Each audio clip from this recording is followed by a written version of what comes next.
What's up? It's Tom. The Twins barely got by and beat the A's on Saturday 2-0 after losing to Oakland 2-0 on Friday. And some kind of crazy circumstances surrounding this game and also kind of the future outlook of the Twins rotation at the moment. Maybe, things look murky right now, but things could look clear, by this week. We'll see. Pitching predicament.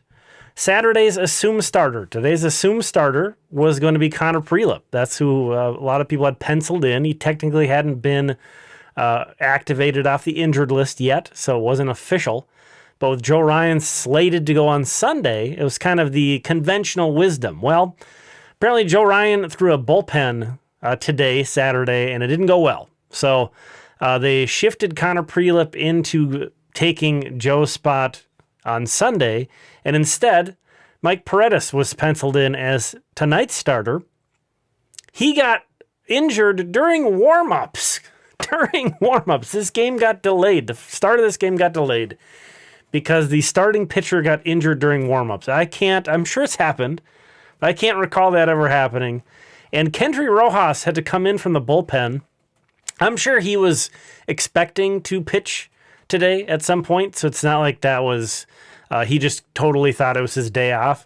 I'd assume he was thinking he was going to be Mike Paredes' follower was probably at least part of the plan. But still, to come in completely cold out of the bullpen, all of a sudden you're starting, and he did an outstanding job. Obviously the headline is all the Joe Ryan panic, which we'll talk about, but Kendry Rojas in this game, the Twins win 2-0. They needed every bit of pitching they could. 4 innings of one-hit ball, no runs, of course, 1 walk, and 5 strikeouts. He looked really good, too. Taylor Rogers followed with 2 innings. Then Tommy Nance, Andrew Morris, and Yoendrys Gomez also delivered an individual inning.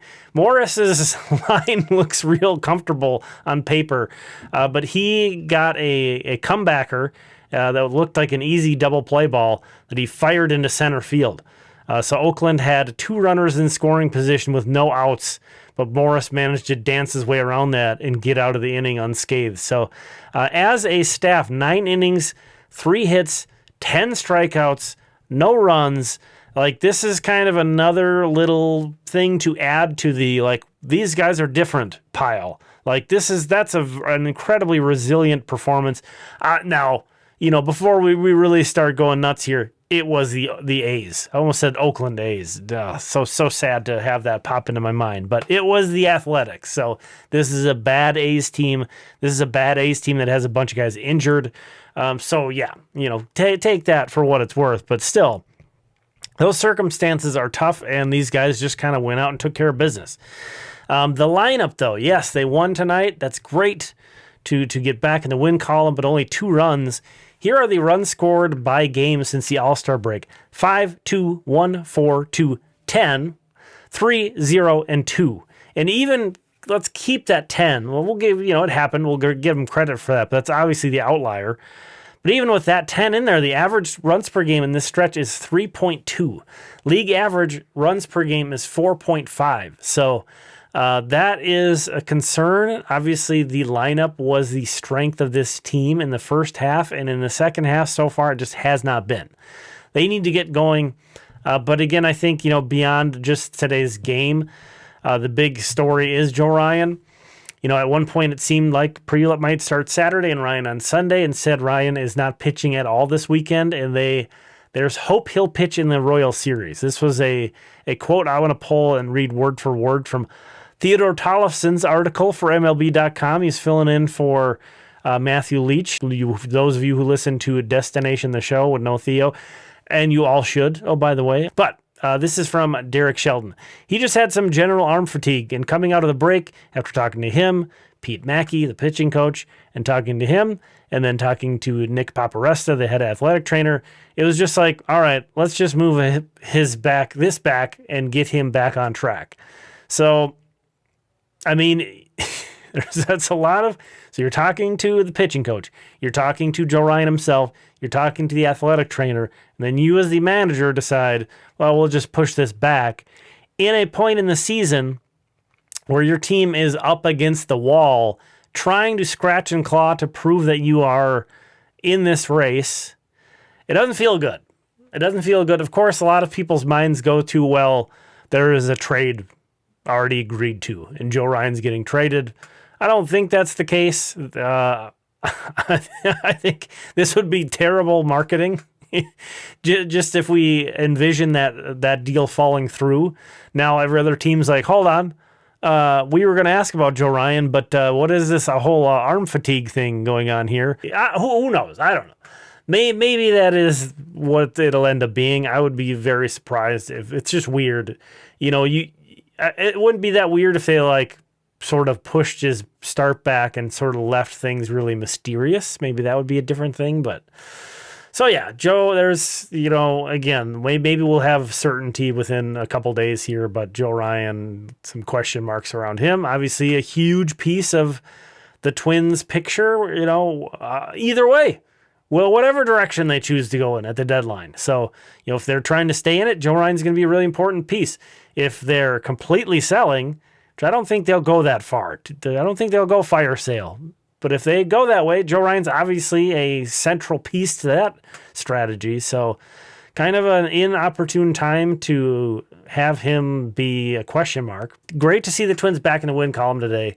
A hard loss to take on Friday night, coming back home, looking at this homestand, knowing that they have to take care of business against these terrible A's and Royals teams without their star players. And then to have them lose the first one, I think they absolutely have to go 4-2 in this homestand. That's the minimum. So they can only afford to lose one more of these games in the homestand. It kind of feels like they stole one. Even again, it's the A's, so it feels crazy to even kind of throw out there that's such a bad team. But given the circumstances where all of a sudden you have an emergency starter to an emergency starter, and you still find a way to put it together. I think that was a good outcome. And maybe this buys the Twins some momentum. Maybe this is a new breath of fresh air. That certainly could be huge. But, nothing's going to matter if this lineup doesn't hit. Like, that's the key to this whole thing right now. So they have to hit. Struggles against lefties. Overall, the Twins are one of the worst teams against lefties in the league, but they have beat up on some pretty good lefties at times this year. So still keeping conversations alive both directions. And, I have leaned toward wanting the Twins to, I think my motivation is wanting really Tom Pohlad to be pushed. I think at the end of the day, that's kind of what I want to see is like, show me what you are about here, Tom Pohlad. You say you want to win. You say you're a go big or go home guy. I want the Twins to put him on the hot seat and put him in a position to have to back up those words. That's what I'm rooting for more than anything, to be completely honest. It would be fun. It would be fun to see them try to add some pieces. Obviously, they're not going to go crazy and trade any top prospects. They're not going to go crazy and add any top players available on the market. But just give this team a chance. The team has to show that it deserves a chance. And, if they can't take care of business against the A's and the Royals, they don't deserve a chance. So that could be fun the other way, too. There are top prospects in AAA. Walker Jenkins, Kalen Culpepper returned as well. So those guys, if you trade away guys, it's obviously easier to see a path for them. I think they'll debut no matter what else happens. I think those guys are debuting this year, even if you don't trade anybody. But, of course, if you did, the path is cleared for them. And then, obviously, you're getting more prospects. I'm never going to complain about that. I do think the Twins system is plentiful. I think pitching. If they trade anything, they need to get pitching. Either way, I think we're going to have something fun to discuss. And, again, I hope the Twins keep the hot seat on Tom Pohlad to either, put up or shut up.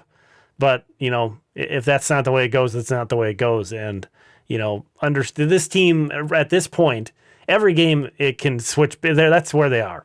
They are right on the edge. Every single game kind of can tilt you either way. So they haven't done enough to really lock it in and say, no, you need to buy. I think I'll try to live stream tomorrow.